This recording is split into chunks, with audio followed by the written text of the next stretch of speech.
Hello, everyone. Welcome to the weekly webinar. It's good to have you here. I hope everybody is having a great week.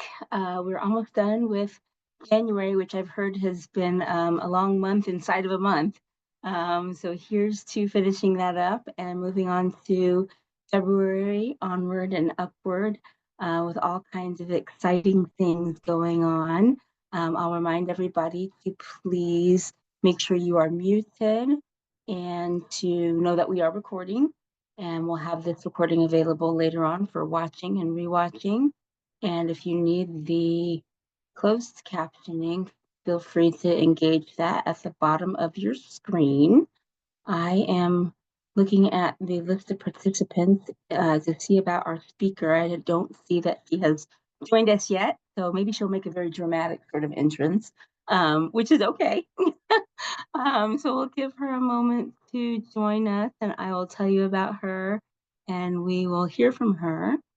In the meantime, let's see what else is going on around here. I think all of our Kansas City friends are in a pretty good mood these days.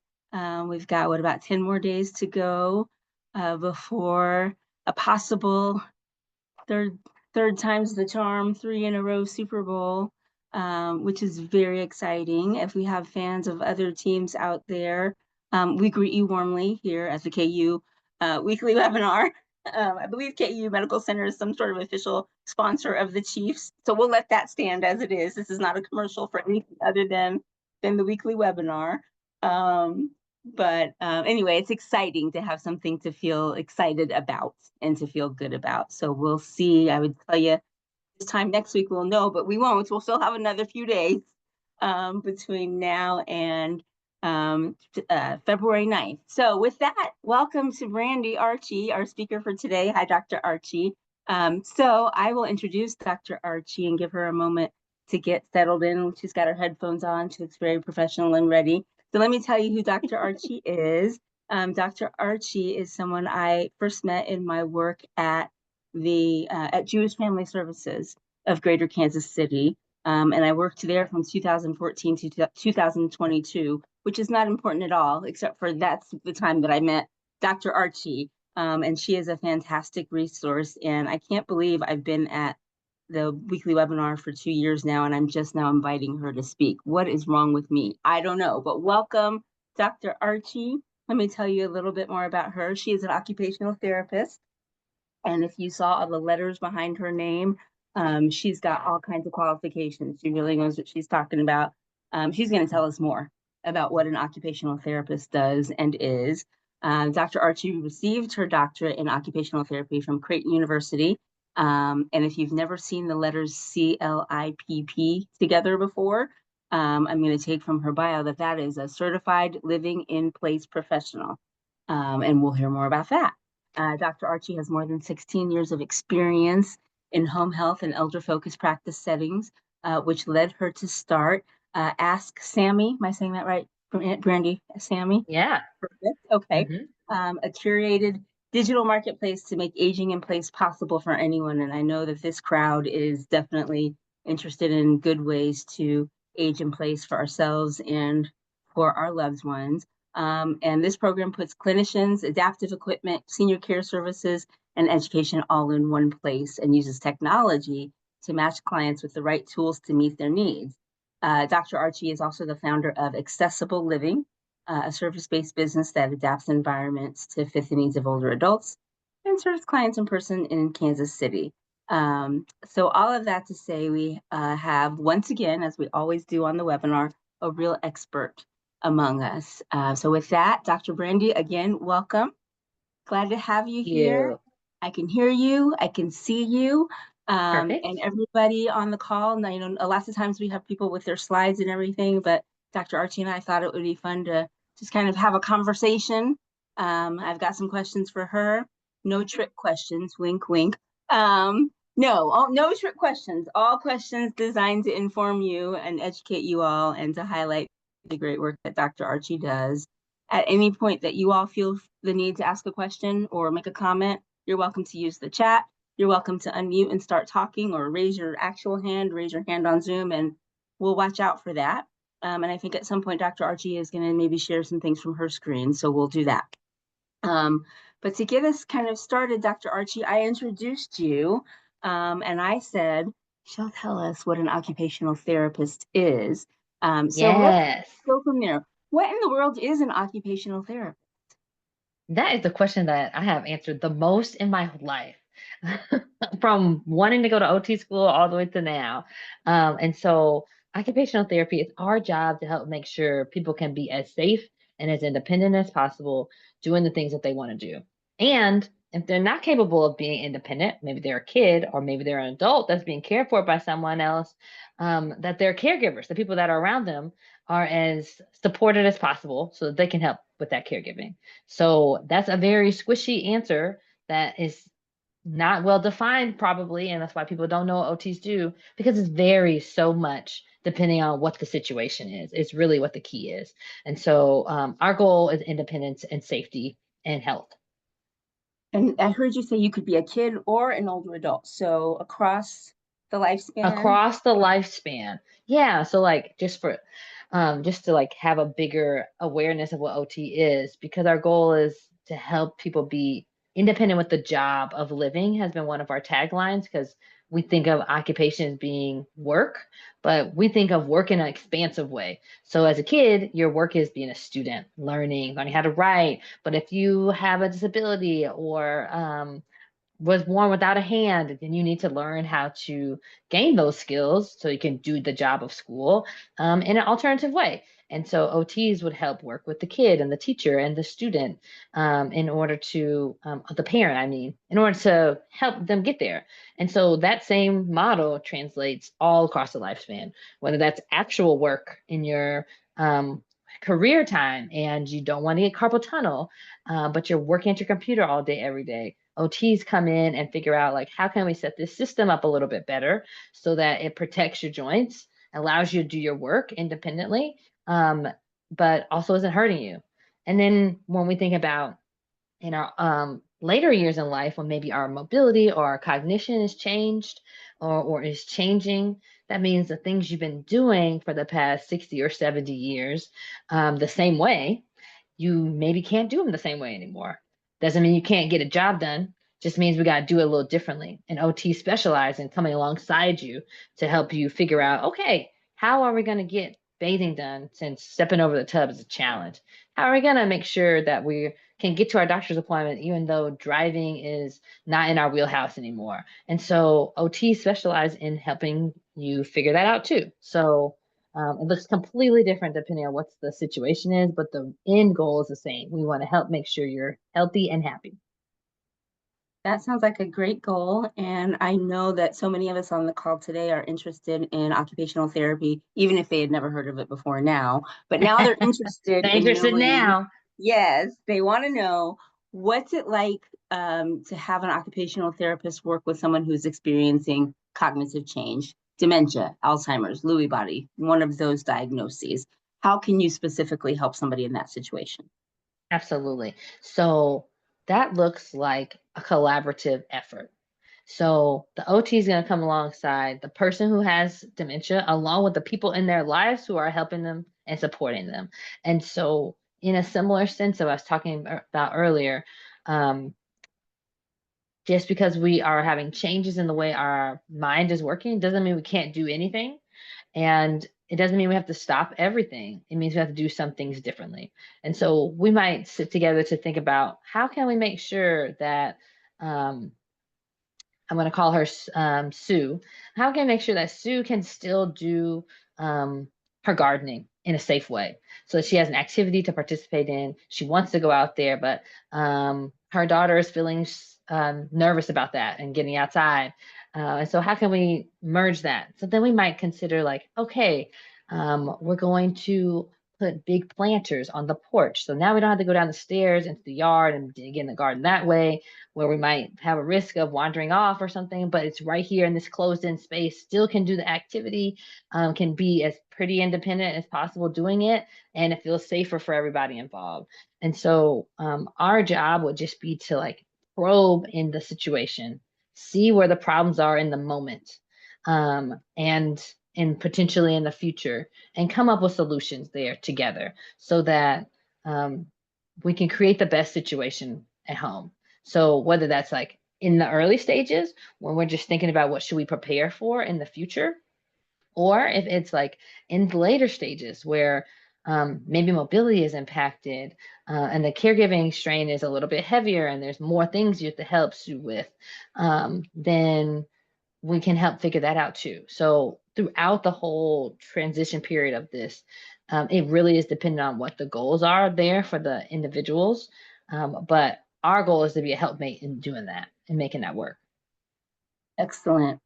So I know from experience, Dr. Archie um, often goes out to people's homes and takes a look around at things that they might want to or need to adjust in terms of safety. So things like, I won't spoil it, she can probably tell you better than I can, but things like where people might be more likely to fall or to hurt themselves, or things that might make it easier for them to access, like a bathroom. I'll stop there. I'll let Dr. Archie tell you. Can you tell us about some things you look for when you visit someone's home? Yeah, I can do that. I literally just did this today for a family in which the we'll call him the dad has dementia, and the son is concerned about his capabilities, and they already live together, and they want to think through what can we do to our space to help support him. And so the things that we're looking at is what's the problem right now, and what might be the problems in the future, and how can our environment be modified to deal with that. So in order to deal with the environment, you got to get into it. So we're always looking at the entrances and exits. A great rule of accessibility is to have one entrance or exit that has no stairs. Pretty much nobody here has that situation, is my guess, unless you live in an apartment, because that's not how our homes are built here. And so that's a thing to consider for the future, potentially. In this, in my example,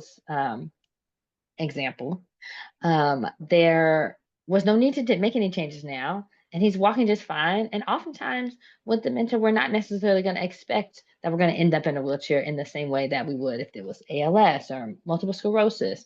But we did talk about putting handrails in places that he was already putting his hands, so that we're not learning a new thing, but we're making that same thing that we were doing safer. And similarly, as we go into the house, they have lots of rugs, and he's walking pretty fine, but there's still risk for falls, right? And that never happens because you're planning it, because otherwise you wouldn't fall.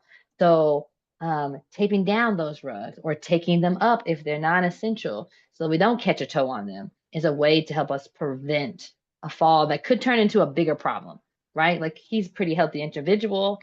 A fall he might be able to get up from, but he also might break a hip, right? And then we know what happens if we end up in the hospital. The hospital can fix that hip, sure. But what happens if we need to be on anesthesia to do that? Or we're in the hospital and we get a bug or something? It can just spiral so quickly, and especially when we're dealing with cognition and being in a different space, it can make you more agitated. So we want to avoid going to the hospital for many, many reasons. So doing some steps to prevent falls is things that we're looking at when we're going through the house. And then always, always, we're talking about bathrooms because we got to use them every day, and they're the least accessible places in our spaces. So they happen to have already put in a walk-in shower, which is great. It's right off of his bedroom. He's already used to using it, which is awesome since he's still remembering a good amount. And so we didn't make any changes there. But we did think through like his interaction with his outside space and talk through some of the activities that he participates around the house, which are really useful because it helps the family, but it also helps him have something to do with his time. And he's doing it in a pretty safe way. And we talked through that. And then also thought through some of the things he does outside of the house. So they like to go hunting, but he's kind of been shying away from that. And I was putting so much effort into saying, hey, we want to do as many activities as we're capable of. Why don't you want to do this thing that you like?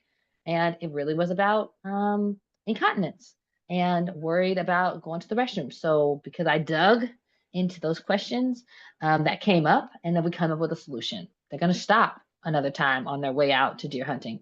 Simple solution, but Sun hadn't come up with that because they hadn't asked those questions. So the things that we do are not necessarily like so like magical that you would have never thought of them. It's just that we're thinking about it in a really organized way. And we've done it before. So we know the question that you might not have asked yet. And so that helped them feel better and they got a plan for making a few changes when they need to. And then also feel a lot better about their situation. So that's a kind of an example of how it could go if you had a home assessment with an occupational therapist. That's so great. I mean, that's definitely, I know, Brandy, one of the questions I sent you is what should people look for that they might not have thought of? And I can definitely tell you that before this conversation, I had not thought of deer hunting or incontinence and why that might be an issue that an occupational therapist could solve. I thought social workers maybe had the lock on having to come up with creative solutions, and I see some of my fellow social workers on this call, but you get the points for today on occupational therapy on that. I love thinking of an occupational therapist as, some of us might have thought it was about finding a job. But I love what you Hmm. said about the job of living, because that's something we've got to do every day, and we'll never get the paycheck we really deserve for that, except for Exactly. we want to be able to live in the most quality way, I think, to do that. So that is fantastic. So, Dr. Archie, I know you have your own company, and we want to hear about your company in particular. And also, if you wouldn't mind telling us how people kind of broadly can find an occupational therapy. I Yes. think a question people will want to know is how does Medicare be involved Yes. with occupational therapy? So can you talk to us about access? How do people use an OT? Yes, let's talk about that first for sure. Okay, there are actually kind of a lot of ways to access OT. But sometimes people don't know that they have the ability to do this. The traditional pathway that you might have already experienced is something happens, we go to the hospital, we get admitted, an occupational therapist comes and does an evaluation, helps to decide whether we should go to rehab or not, or go home. And like then you're dealing with an OT because of an acute thing that happened to your body, right? And that's perfectly fine. That's paid for by insurance. It has its own process, and that works. However, that's not the only way to get started. If you're at home and doing basically fine, you can still have an OT come to see you. So there's two ways to do that. The first is that you do need a doctor's order. And in 17 years of asking for orders from doctors that I don't know, no doctor has ever said no to an OT eval. So you should just ask. Just say, hey, I'm having trouble caring for my loved one. I don't know how to deal with, I'm worried about safety and falls. Can I have an OT come see me? And they're going to be like, sure, because it's covered by your insurance. And there's two ways to access that. If you or the person who is being billed, so let's say it's your person you're caring for, is homebound, you can do this through home health. You don't have to start home health because you went to the hospital. You can start home health from home. And that's covered by insurance. Homebound's definition is that it's challenging to leave the house to do things other than what you must do. So if you can help your person get out to go to the doctor and go to church, they still might be homebound. Because if you're not like going to do fun stuff that you want to do, or traveling or doing extra stuff because doing that is hard, that it qualifies as homebound. And so you could do it that way. Now, if we're not homebound or you don't want to use home health, or maybe coming to the house is not as important, we just want to be able to engage with an OT, you can also get OT covered through outpatient. So get the same doctor's order. And just like you might go to a PT clinic to do exercises after a knee replacement, you can also go to a clinic and see an occupational therapist there. And they can help do similar problem solving with you. So those are two ways that you can access OT without having to be in the hospital system and be sick. We would much rather see you before you're sick than after you're sick. I think I saw a question in the chat. There is Um, a lovely comment in the chat. Yes. okay. So that would be one way to access it. And the other is you now know me. So you also can access OTs through Ask Sammy. And so let me, I guess, take a little minute to show you what that might mean. And I'm going to share my screen real quick. Okay. Uh, And while Dr. Archie is doing that, thank you to the person in the chat for sharing your experience. I think that was a great way to to show us how both the person with a diagnosis and a caregiver can benefit from OT care. So excellent job. Okay, and now we have Dr. Archie's screen up. So let's see, take a Yes. look at this. Yes. And I love that so much, Beth. And um, yeah, there's just so many good reasons to be seeing an OT. And that it can be helpful to the person and helpful to you as a caregiver, um, with things that are actually not rocket science, but you just probably didn't know. So, um, so yeah, that's good. So now, while I say that you can access an OT anytime you want, that is pretty much true if you live in a city. But there also are not enough OTs everywhere. So if you're not necessarily close to Kansas City, um, or any number of reasons, on Medicaid, which is a challenge sometimes to get that Medicaid to pay for occupational therapy, there are, I felt like, let me back up my statement. We created Ask Sammy because we wanted people to have access to the information that they needed for caregiving. And um, like she said, it was really helpful and educational. And that's like the ethos of being an OT. But it doesn't feel right that you can't access that information if you don't know how to do so. And so we created Ask Sammy so that you have access to OT thoughts, without necessarily seeing an OT right then and there. I'm not against you seeing an OT. You should totally do that. But also sometimes you might just need to ask a quick question, or just what is out here for this? Or how can I help my mom with dementia? Those are all questions that you can ask Sammy in this little chat here. Anytime, 24/7 is available to you. And you'll get an answer that is qualified by us as a team of OTs who built this, and can direct you in a certain kind of way. So, like, um, I'm worried about wandering. Um, what can I do? If you put that into Google, you're going to get a lot of sponsored posts and then maybe some like blog posts, but it might not be unique to your needs or be actionable. And you got to scroll through all that to decide whose writing is the most useful to you, around this topic. But on here, we find out that we can work with Dr. Lindsay Plattner, and she specifically talked about wandering as like one of the things that she tries to address. Um, in her services as an OT. And so that's like what the goal for us is that you can get some answers directly that, can be helpful to you in the exact moment that you're struggling with them.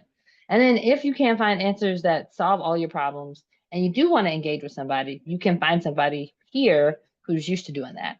And so we offer virtual home assessments, and that way you can be where you are, we can be where we are, we can have our conversation and figure out what's going on. And the tech is not very hard. If y'all got on Zoom, you can get on a virtual call with me. So you don't take, it's not hard at all. So that allows for you to get like specific direct instruction without having to necessarily go to the doctor and get an order and go for multiple visits. Sometimes it's just like, I need this one time to have this time to ask these questions, right? So that's there too. And then as a clinician, I felt like when we try to do things to change our habits or change our environment, that often means we need tools to do that, whether that's a piece of equipment, a service, or a resource. And those are all living in different places in the world. And we wanted to pull all that into one spot so that you could find the things you need. So I pulled up this collection. I worked together with Mo, who's an expert in dementia care and working with families and caregivers out in Arizona. And together we curated this group of products, services, and resources. So whether it's trying to figure out how to do better with communication between the two of you, or making bathing easier, with some tools, or we're struggling with eating or eating enough, there's tools for that. Managing medications is, of course, a challenge all the time. So there's tools or services for that. This pops your pills out for you. um, Driving is such a big concern, right? And so when we're not able to do that anymore, it feels very challenging to just say, give me your keys and we're done. We need alternatives like Go grandparent is a service that we recommend, and we give you the information that you need in order to get started with them, and why this is important, and why we think it works. And you can just click and go to their website. So we've done the vetting part for you to try to make it a little easier. There's education on here. So these are some videos from the Alzheimer's education, or excuse me, Alzheimer's Association. Um, or maybe just getting in the car is hard, and this is a car handle. So we're mixing it up here by putting all the stuff you need in one spot, whether that's something to buy or something to do or something to learn. So yeah, that's how we approach it at Ask Sammy, and it's a resource for you because you can go to this website anytime you want to find this information and get access to these things. So yeah, I hope that answers the question, Kelly. Oh my goodness, yes. Perfect. And I just put in the chat the website, askscammy.com, and I copied the phone number. I hope that was the right Oh way to yeah. say that, Dr. Archie, to talk to someone from your team, call that number. Yes, call this Great. number. I meant to say that. You Yes. can always I think call and an OT answers. excellent. Yes. So, I mean, you know how to get on Zoom, like Dr. Archie said. So if you can get on Zoom, you can talk with someone at Ask Sammy. You can also go, sort of our traditional way and get on the phone and call and say, hey, I need help. And I think it's probably fair to say, Dr. Archie, there's no such thing as calling too soon for help. Um, Facts. Always the right time. Okay. Mm-hmm. Very good. Let's see. I want to make sure to leave some space for folks to ask your own questions if you would like to do that. We've got a few more minutes here, and I would encourage you to take advantage of Dr. Archie's wisdom here. I think I remember correctly, Dr. Archie, one of my clients at JFS, more than one of my clients at JFS, um, had a beloved pet, that brought them some Yes. companionship, some joy, and also was underfoot a lot. Um, and I love pets. I have always had a dog or a cat in my life, so this is no shade to pets, but could you maybe address that? Yeah, that's a hard challenge, I think, because there are so many great benefits to having a pet. And I'm not about to come here and tell you to excavate, get rid of a part of your family, right? But also, it comes with some levels of risk, especially if something happens and our level of mobility changes. And I've met more than the number of people I would want to who have tripped over a pet, or a pet ran across from them and threw their balance off and down they went. And so the one thing to do, I think, is to think about it a little bit creatively. I don't like to say no to a lot of things. It's more like, how can we make this work? And so, for example, I talked to somebody recently who was bringing a family member home, and they had a little new puppy, and he was on a walker for the first time. And you know what? I said, why don't we just like board the dog for a couple of days so that you can Mhm. get your bearings about you and figure out how you're going to handle the dog while now he's home with this new walker, just to give yourself a place to start. Or we're going to one time we helped install like a child gate in a couple of doorways so that when needed, the dog could just be in those two rooms. So it wasn't caged in, still had plenty of room to move around, but wasn't everywhere. And that way, when the person was up walking around, it wasn't a risk for falls. So the thought process, I guess, is how can we make this safer for the person and decrease as much risk as possible while maintaining all the wonderful benefits of having a companion? Perfect. All right. Well, shockingly, it is 2:29. I want to hold some space just in case anybody wants to unmute or leave a comment in the chat. Feel free to do that. And I'll say, I put in the chat the website and the phone number, but I also realize that people watching this later won't be able to see the chat. So I will say for the purpose of Oh, the recording that Dr. Archie, tell us your website and your phone number if you would. sure. If you want to use our website, please come to asksammy.com. That's ask, SAMIE.com, and use our resources there. And then also you can call us at 1-800-644-3612. Perfect. Is that phone number during like daytime business hours or? Oh, sure. Yes. That phone number gets answered from 8:30 to 5 Central Standard Time. But you can call and leave a message and we will call you back. So feel free to call anytime you want. Oh, that's so nice. Don't wake Dr. Archie up, but feel free to call. Feel free to call. I You said that. won't you won't wake me up. Don't you won't wake me up. It's not coming to me directly. But we do answer our voicemail, so please call whenever you need to, because I know if I don't do it when I think about it, it might not ever get done. And I think the website is indeed available 24/7, All the right? time. Anytime you're okay. Yes. So Hmm. two great resources there. And we've got a commenter in the chat who says, thank you, good info if needed. I agree entirely. And I think I'll repeat, it's never too early. We are all of us probably going to be in need of something like this. I'm sitting here in my 111-year-old house, Dr. Archie, that is not ADA compliant in any way whatsoever. I Oh, have stairs no. everywhere. And so I'm glad I know how to find you, because after I finish paying this mortgage next year, my next investment is going to be in some kind of stair lift at There some you point. go. I don't need it yet, but I want to have it before I need it. So we will see. All right. Thank you, everybody. I am so glad we had Dr. Archie here today, and she is going to stay on the list for future communications. I will tell you that next week, February 6th, will be in a new month. Next week, I'm very excited to tell you that we will have Dr. Jeff Burns and Dr. Russell Swerdlow on the webinar. Those are our co-directors of the Alzheimer's Disease Research Center. So these are some heavy hitters, and I feel like I should go buy a lottery ticket that it worked out that they can both be available on the day that I requested. So they'll be here next Thursday. I have asked them to talk about KU's partnership with Brigham Young University, and specifically blood testing for Alzheimer's disease. Some of you may have seen a link we put to an article about that in a recent My Alliance newsletter. So that's what I've asked them to talk about, and I hope they will discuss that. I know lots of us are excited about the potential for a blood test to diagnose Alzheimer's disease. But of course, I also said, talk about whatever you want to. So whatever they choose to share with us will be valuable. And that will be next Thursday at 2 o'clock.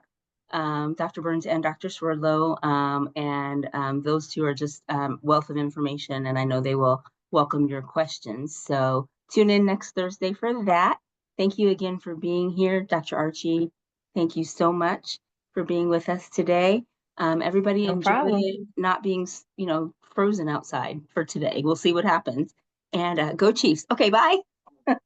Cheers.